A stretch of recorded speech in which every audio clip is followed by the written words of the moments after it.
Metallica is just unimaginably successful. The band have sold over 125 million albums over the course of their career. They played on all 7 continents, including Antarctica. They've won 9 Grammys, and they've streamed over 11 billion times on Spotify alone.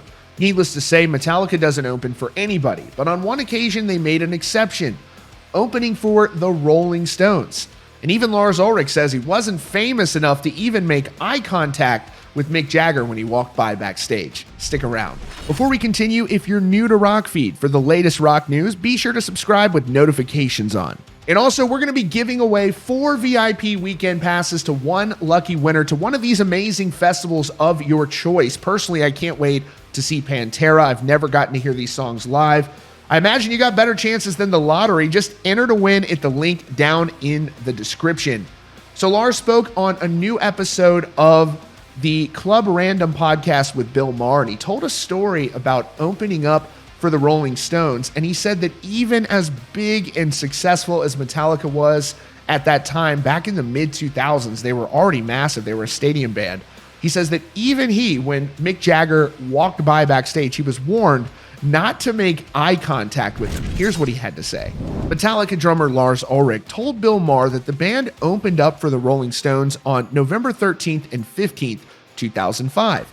And he said by that time they'd already played with all of their musical heroes like Deep Purple and AC/DC. He said, at that time we had played shows over our career with Deep Purple, with AC/DC, with a few other bands, all the bands that I had posters on my wall when I was a kid. And so the last one of these boxes to check was the Stones. So we're sitting backstage, and this is in no way a judgment on the Stones. This is really more about us. At one point, a personal assistant or whatever comes and says, Mick Jagger's going to walk through here in a couple minutes. He's going over to his private gym in his truck, and he's going to warm up before the show. When he walks through here, please don't make eye contact with him or talk to him. So we're sitting here going, what? He has a truck with a portable gym in it? He goes up and warms up for 30 to 45 minutes before he goes on stage? Cute, ha ha ha, oh my god. Now guess who's got a truck with the gym in it? Guess who's got a Peloton bike on the road with us? Guess who's got a chef who walks around and makes us protein drinks and all that kind of other nasty stuff? Ulrich then went on to say that the only contact the band were able to have with the Stones was having their picture taken with the band as they walked to the stage. He said, I had dreams, like I thought we were going to play with the Rolling Stones, and you know where I'm going to spend my whole time is in Keith Richards' hotel room, staring at one of those legendary parties till 9 o'clock in the morning. I'll be the last one to leave. It wasn't exactly like that.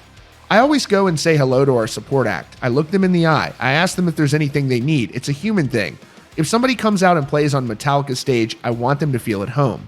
You know, it's Mick Jagger. He's just that famous, I guess, when you look back over the things he's accomplished over his iconic career. The whole episode is honestly amazing. I've linked to it in the description. And also, Club Random has been having a lot of rock stars on. I want to say they had Fred Durst from Limp Bizkit up there, a very rare podcast from him, and it was really cool. They talked about a lot of interesting subjects. That's your latest update from Rockfeed. Be sure to subscribe if you haven't yet, and join the conversation over on Instagram.